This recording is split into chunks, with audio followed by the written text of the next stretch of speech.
Um, okay, so back to history. You mentioned that you can look at examples of things that happened in history and then infer things about human nature, like what's some examples we came up with, like a commune that failed, or Yes. I don't know what else there'd be, or can you think of anything else that might help us infer something about human nature? Well, for one, I'll put it that it's almost like science, but you can't do experiments per se on human nature. Like, in a way, history itself is Right, the experiment.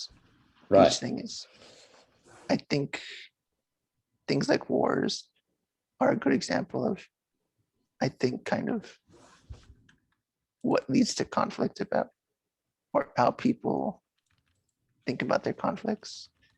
Or it could be, what sort of organization do societies need to function, or what right. sort of societies function best, what societies, what they do accomplish, what they don't accomplish, Okay, um, the needs of a society.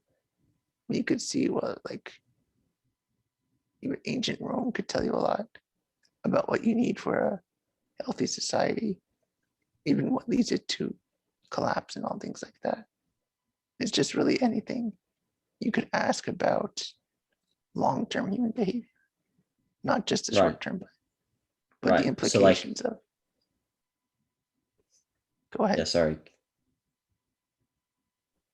No, Well, the continue. implications of just all these wider actions across, say, many families. We could think about like a small village is one thing, but history usually has to do with a lot bigger contexts across many people. So it's more about the nature of society, how we must exist within society, or requirements of that. Okay. So, um, uh, I just got, I guess, reasoning about human nature based on like, okay, this society flourishes. What's characteristic of this society? What does that say about human nature, if anything? This society doesn't flourish. What is that kind of thing? Yeah, we could ask even things about like history of technology, say the invention of the internet, what went into that, what sort of Okay. thoughts, what kind of concepts, what sort of economy did it develop under, what sort of people Right. developed it, or what was the Okay. requirements to get there, even Okay. just conceptually. Like, how do you get from thinking about, say, telegraph to the telephone? How do you get from Right. one to the other? That's a Right. historical question. So anything that happens that humans are involved in can be seen as a form of like some kind of experimental lab where whatever happens, you reason about human nature on that basis. In a sense, yes. Okay. It's obviously not scientific, it's just, that's just empirical Yeah. thinking, looking at the What evidence would in front of you. what would make it scientific? Well, hypothesis specifically, usually like have a hypothesis. I think usually science would, in the modern sense, has to do with like experimenting with a control, an experimental group. So it's that Got it. comparison. You have Got no it. And control in history. yes. It's just pure experiment. So it Right. can't be science in that modern sense. Right. Okay. I got it. And then have you heard of the Margot line that the French built in World War One? I've read that I keep finding it in books. Like they always use it Yeah. as an What example to is it? justify Margot line. Yeah, what is it? Oh, let's see. So the Margot line, I'll see if I can Google it, but I'll tell you about it. I spelt it wrong. It's because it's French. Whatever the hell you say it. Uh, it's a line. Okay, let's see. By the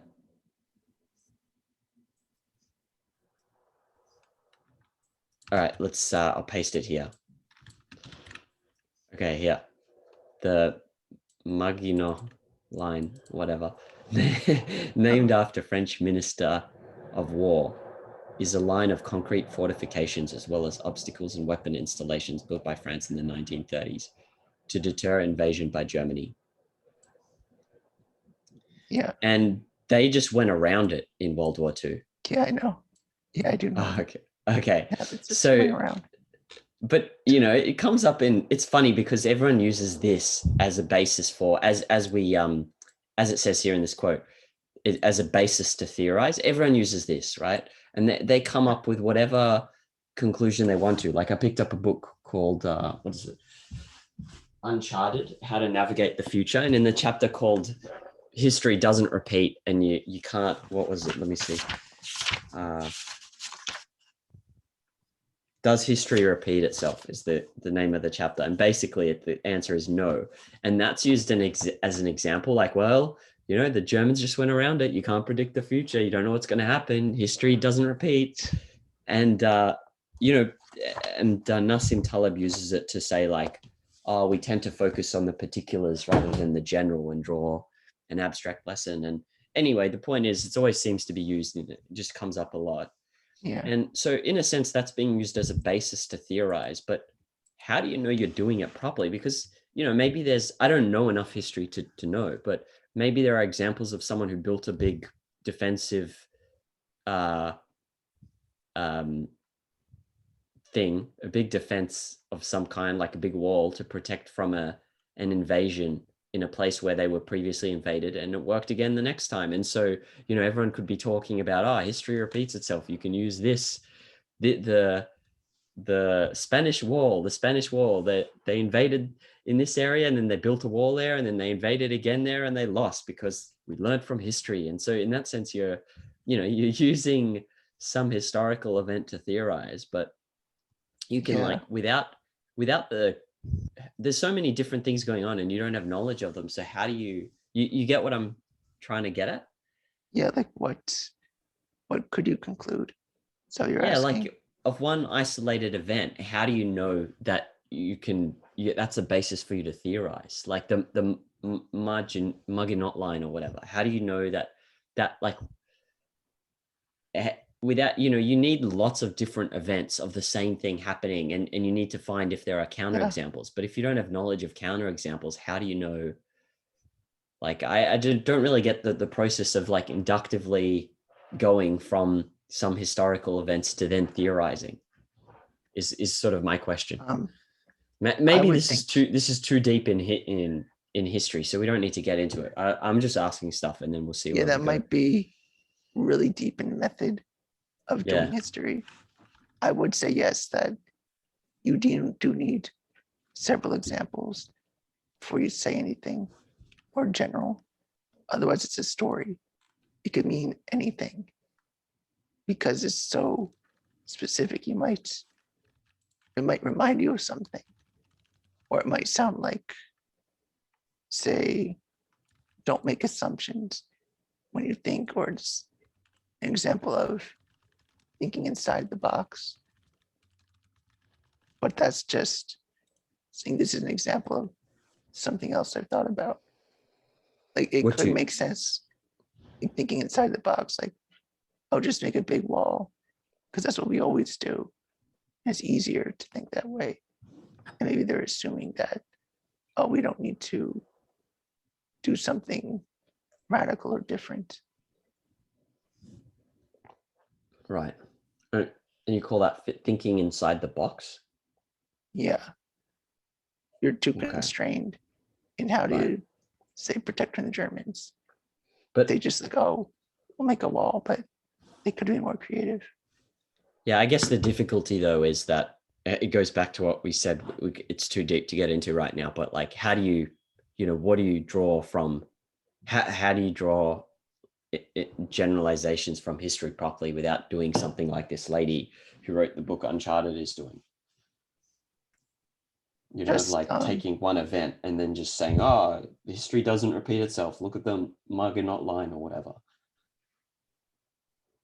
Yeah, they're just hard. It's more about learning the methods of history, which I don't know that much about. So, but that's Okay, what you would cool. look at. I don't either. That's what Yeah, I'm trying to learn. All right. Do you know much about the Magna Carta? vaguely, just what Okay. it's for, but All right. it's the first example of like constitution of some kind, Right. like as that we understand it. Right. Yeah. See, this is an example. So I learnt about the Magna Carta and I forgot everything because it's like I get that it's got some importance or relationship to the Constitution, but it's like when you can learn it and then it just seems so irrelevant that you forget it, right? I listened to a lecture on it and I just forgot everything in it. I remembered it for 10 minutes and then I just forgot it. But it so when we speak about like, oh, you need to know history because it gives you the basis to theorize. If it's so like if there's so many facts that you just forget them all, I don't really see how you can. It just seems like such a difficult thing to do, right? It is difficult. You just remember it eventually. I mean, I guess that's the best way to put it. It's just, it is a lot of Maybe. information. So it's being Yeah. able to integrate the general steps along the way and going detailed from there. Like, I know it's like an example of the earliest representative type of government, or is getting at representation in the more American sense. Yep. And I also know that the Romans did it first, really. They were the Right. most representative. And even Right. like two presidents and law, things like that, and voting and very Two complex. presidents. Yeah, or head of the consul, I think. Got But it. they had no singular leader. Got it. Um, we don't need to dig into this now, but I might later when I study it in more detail. Do you know anything about why the French Revolution or the French Republic didn't last, whereas the American Republic did? It's something I'm not asking you now, but do you know, have you given that much thought? Because Like Napoleon. I was just Like thinking about Napoleon. that. No, well, my understanding is that the French had a revolution and then they had a Yes. republic, but it didn't Yeah. last like, and then it turned back into dictatorship, whereas the American Republic did. I think it would be because lack of, I think, any sense of what's individual rights. I think it's just kind of very chaotic. It's Okay. not as stable, not as singular in movement. A lot of conflict anyway, Okay. especially with the, yeah, very different nature Disagreement of about conflict. what rights are. Probably, yeah, because you got Okay. Rousseau, and like the Americans were pretty unified as far as like, which is British or American, the Right. Europeans versus American. But in the French Revolution, it's much more complicated because it's the royalists versus Republicans, which isn't as clear cut. It's not just, it's not as easy to divide, I'd say. There's more complex social conflicts. And there's a book by Victor Hugo that Ayn Rand really liked that's about this. Is It's that? 93. Yeah, yeah, that's on my reading list. Yeah. Yes. It's all about that. 93. I think you said you read it. I remember asking you Yes. ages ago. Yeah, It's a good cool. book.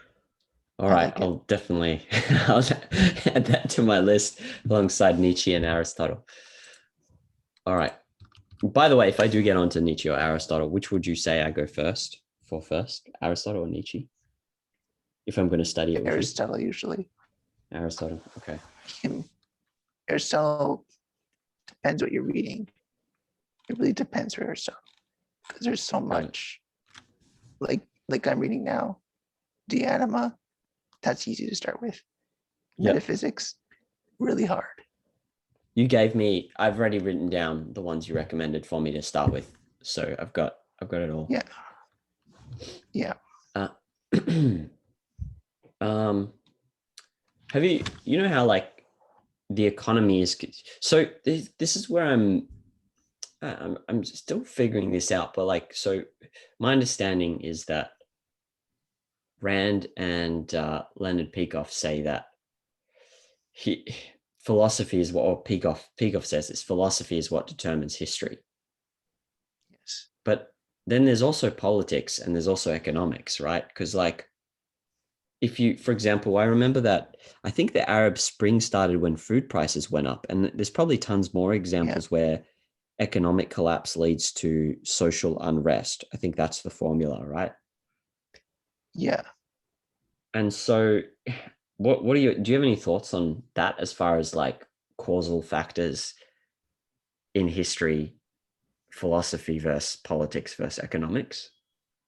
I think economics is big, but I think what Peikoff means is that even underlying that, the cause of the strife is the philosophy behind it. Like, why is it that there is a economic collapse? Why is it that, say, people are starving? Why is it that um, wages aren't changing, or whatever it might be? To do something underlying that. It's not just because, oh, people, it just happened. It's not like the sun didn't. It's not like you had a bad harvest this year. Isn't that's not usually the cause? You might say, oh, there was a bad harvest. People got mad, started a war. But that's not usually, even in Rome, that's happened, where you don't have enough wheat, but it causes problems because they don't know how to respond politically. Like, you're supposed to get wheat for free. Like, everybody got wheat, but now you can't.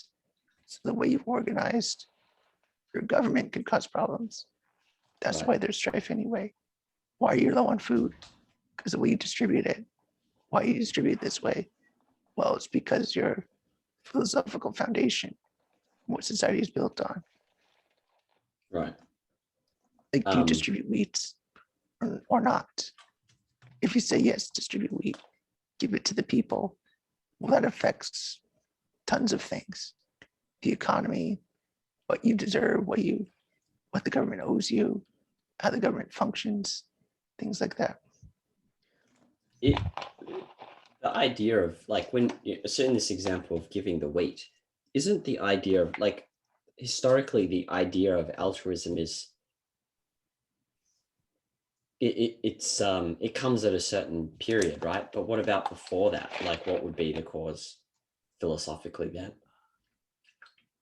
This gets tricky. Um, And even like I'm thinking about like a pre-philosophical societies, like I don't know if that's, I don't know if you could say like even ancient Egypt, were they pre-philosophical? I don't think so.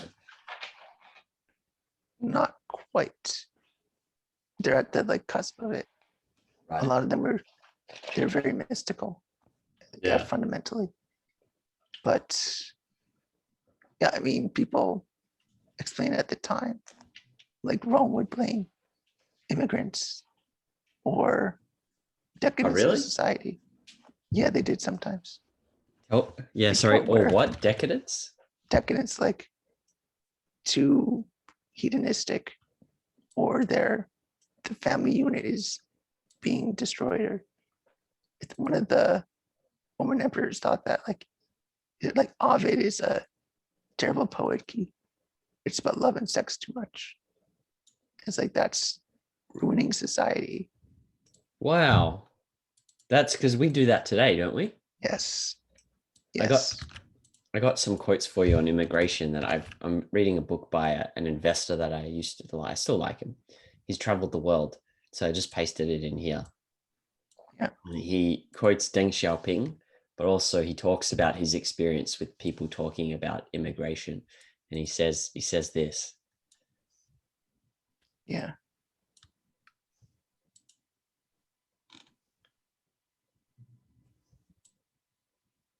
yep.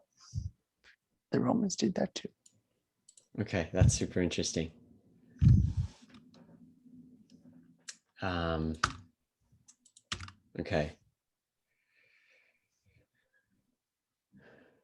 And And so, yeah, if sorry, we're go on. looking, if we're looking back at it, we can notice other things. Like, I think there was a change in, say, well, what's the role of government? Caesar changed that. It used to be a republic, then it became an empire where you forcibly invade people, where the point is to be imperialistic, to take over land. And that's a big change. I mean, Rome lasted another 250 years as an empire, but you could say that's part of the decay over time. The Republic built it up. It slowly disintegrated. Like it was like up to like 50 AD, Rome was like the best. 100 AD even, like that period of time was great. But then it started to decay. We could look at, say, changing views on, say, mostly the role of government, the way the emperors were.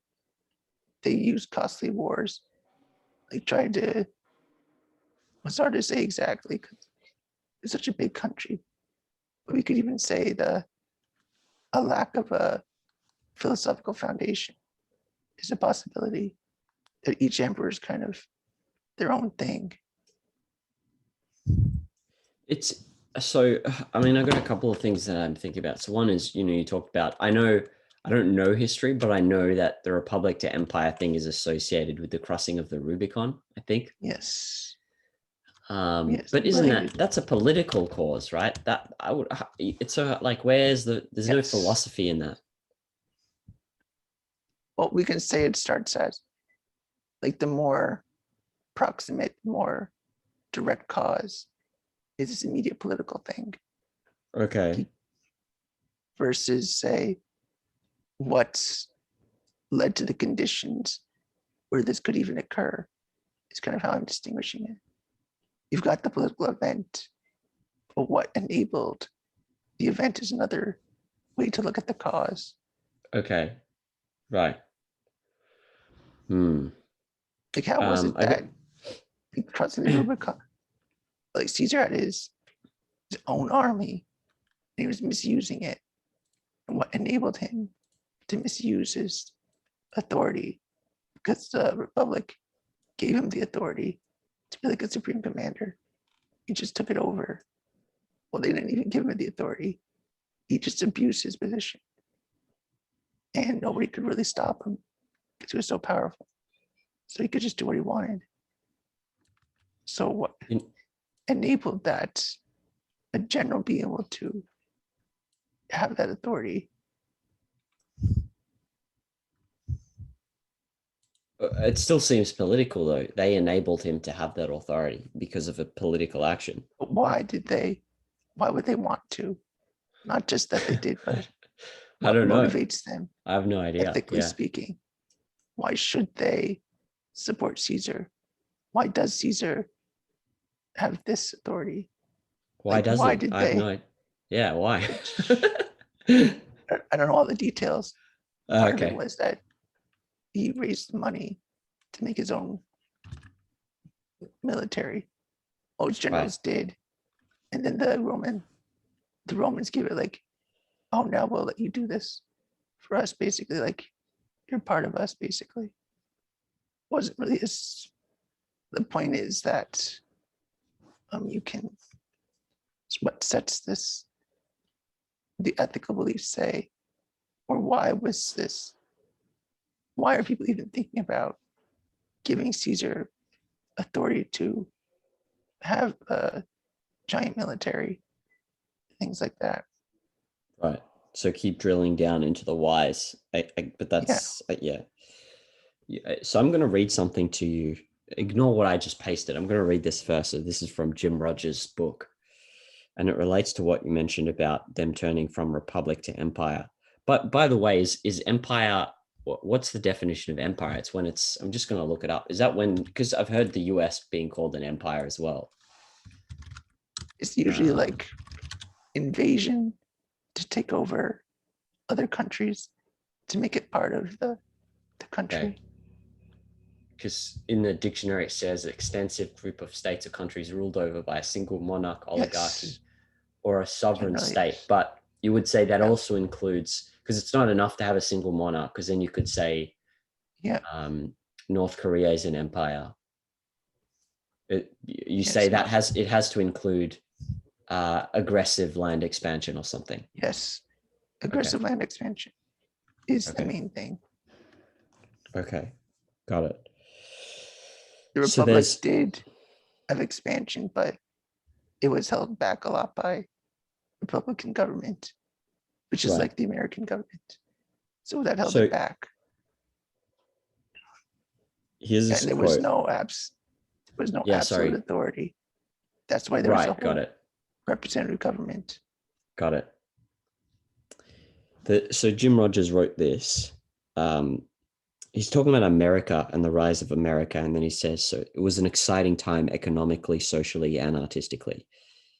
No, sorry, actually, he was talking about the British. And so this is leading up to this passage. It was an exciting time economically, socially, and artistically. But empires always overreach. They always overspend. And by 1918, the British Empire was already corroding from within. Yeah. The blood and treasure invested in the Boer War had led to the same kind of internal turmoil and debt that would be engendered a century later by the vain politicians of a subsequent empire, the United States, who casually threw away lives and resources on wasted efforts in Vietnam and Iraq, overextending the nation in every way, militarily, geopolitically, economically, not to mention morally.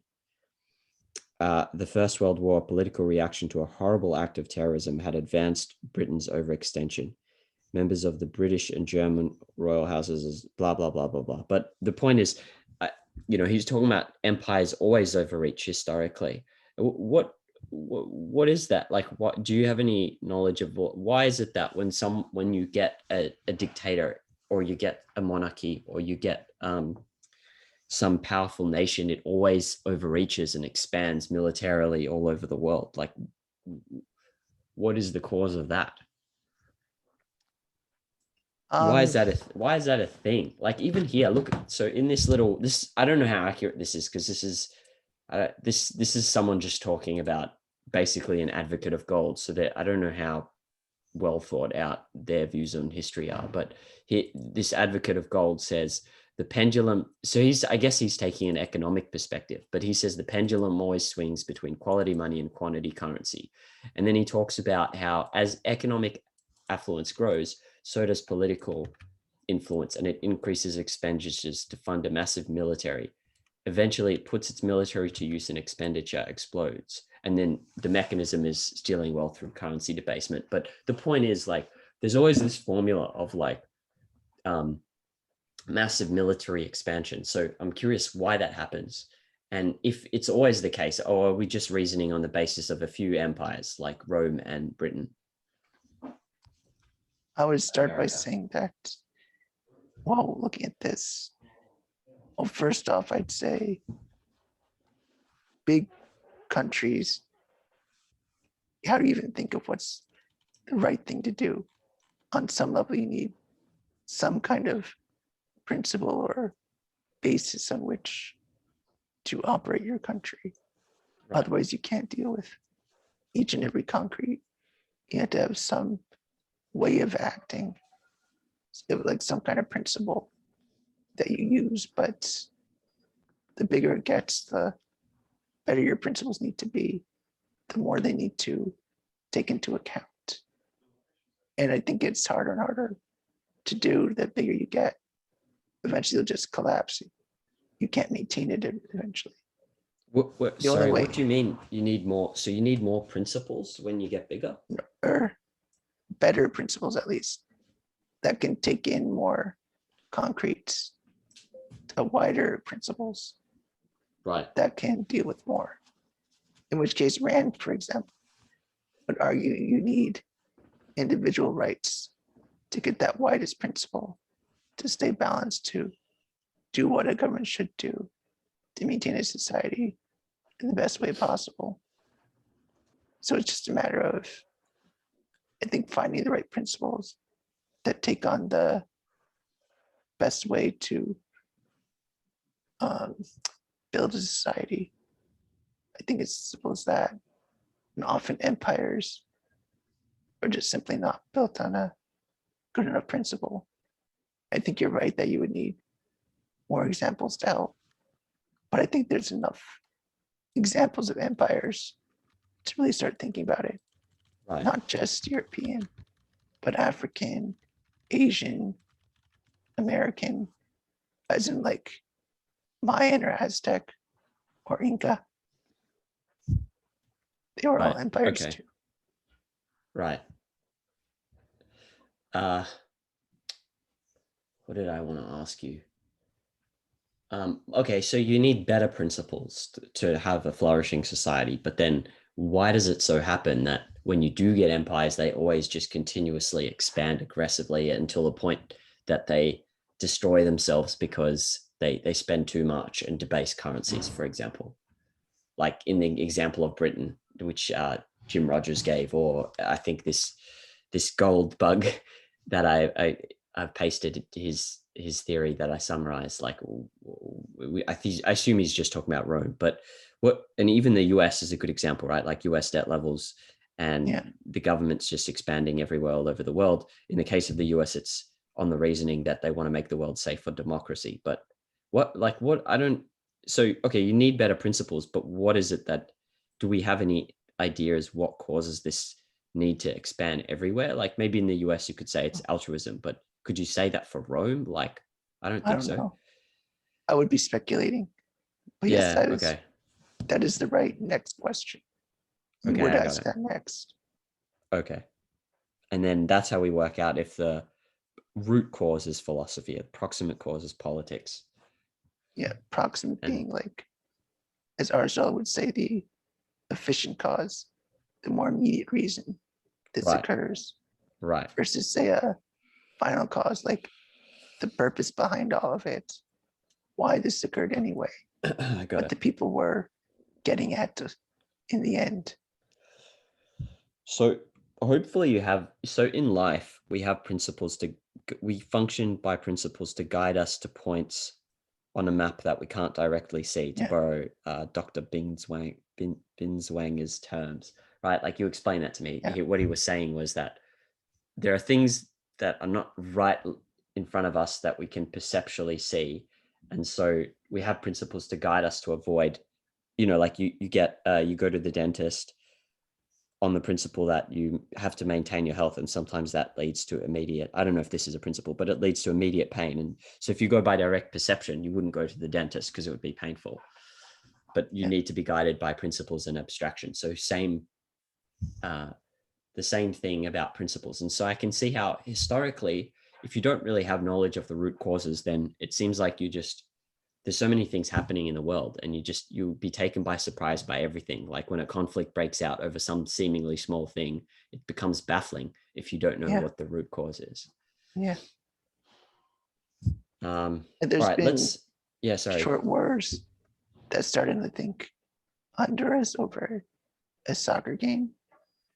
But Over a to be a soccer good game. example, Yeah, yeah, wow, I didn't know that. That's wars started. crazy. Like It's like a what? 7 day war and something like, I don't know the details. There's like a Okay, 7 day war just over that. And you might say, oh, it's just soccer, but clearly there's something else right, going on there, not right, just the soccer. right. Well, for some people wouldn't say clearly because they would say True. it is the soccer. So it's, Maybe it yeah. is, but but it's strange. It's shocking. All right. We can come back to history next session.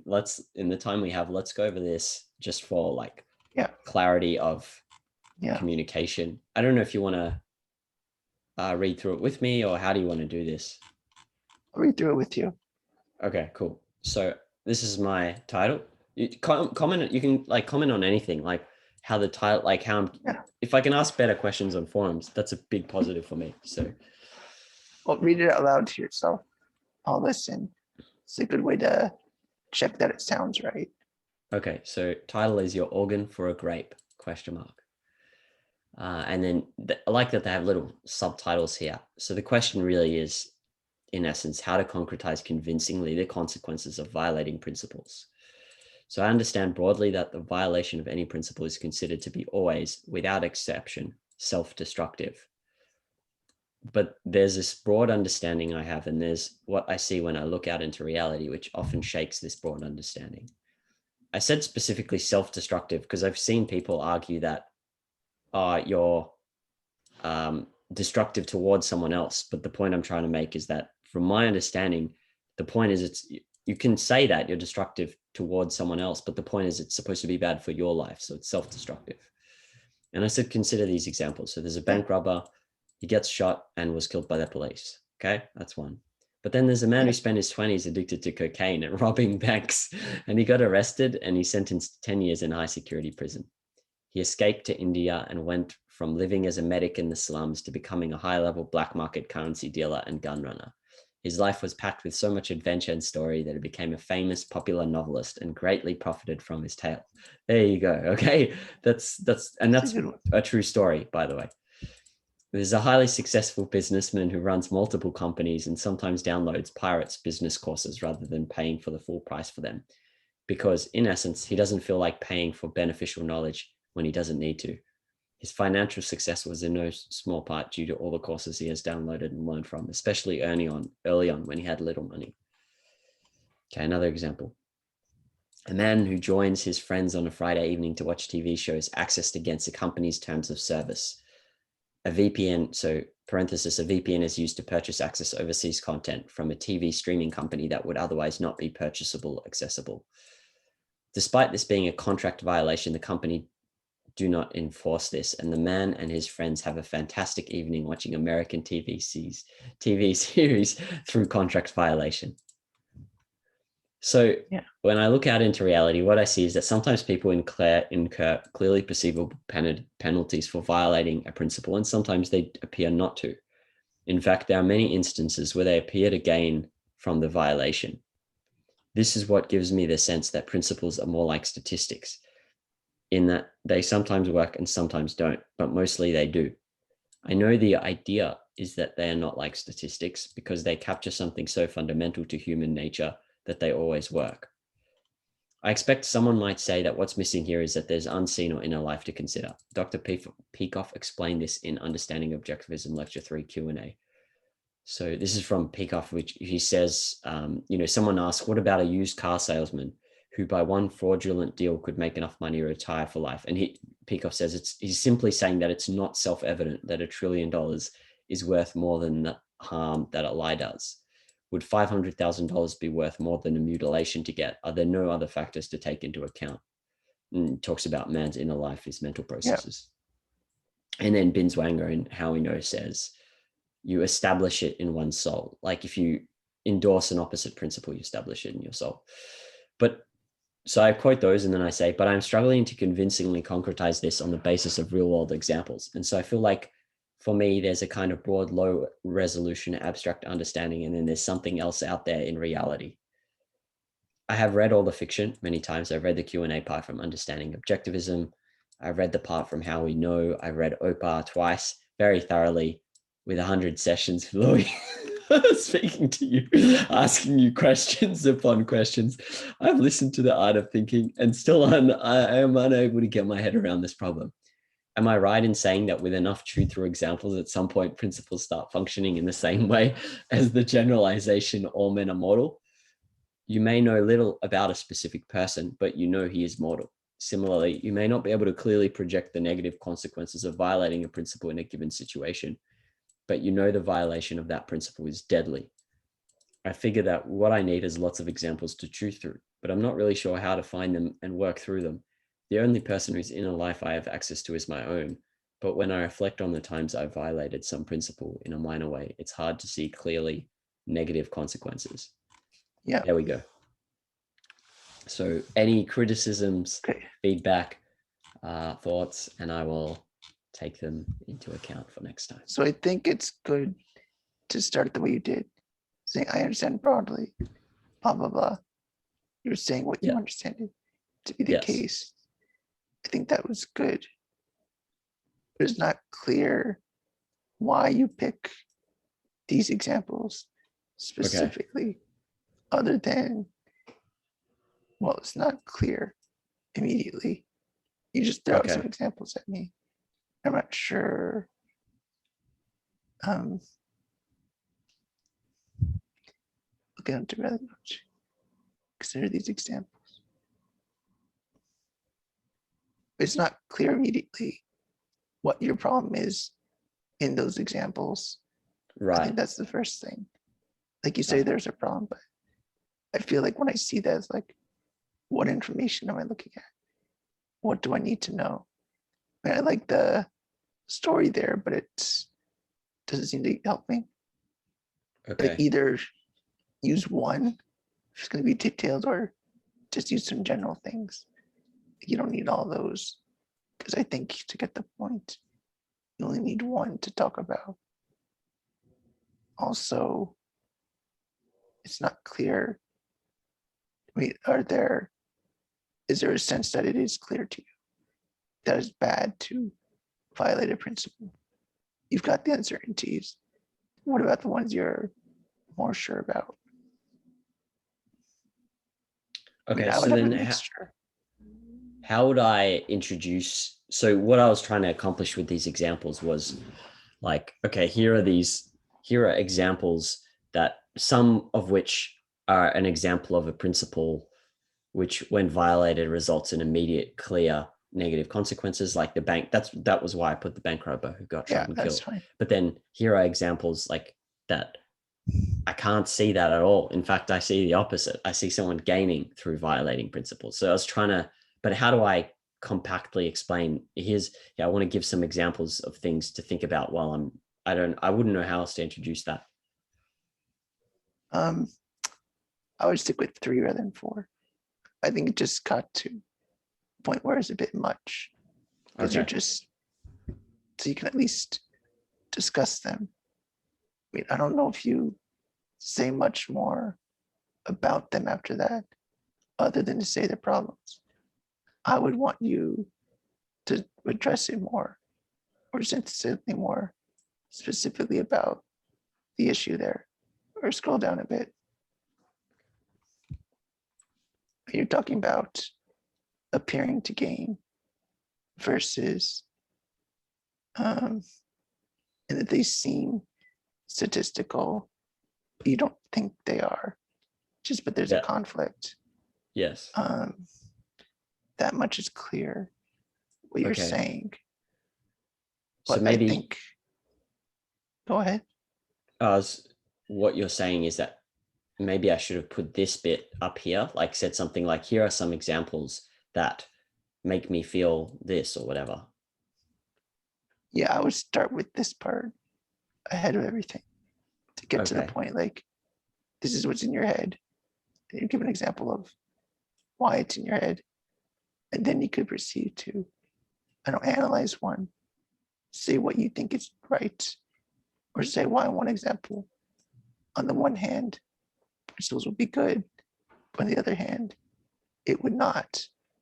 And you know, contradictions are impossible. So there's something fishy going on here. Yeah. All right. So this should, something like this should be maybe the second paragraph and then have less these examples, but less. Yeah, or be Okay. more explicit on the problem in each one. If you're going to mention them, be explicit what the issue is. Like, I get what you mean, but you could be more specific on why it's an issue. There's many ways it could be an issue. So maybe for you, it's more the contradiction why. There seems both an advantage and disadvantage. You see both, so point them out and say it explicitly and say why you think they can't both be true at the same time. Okay. Let me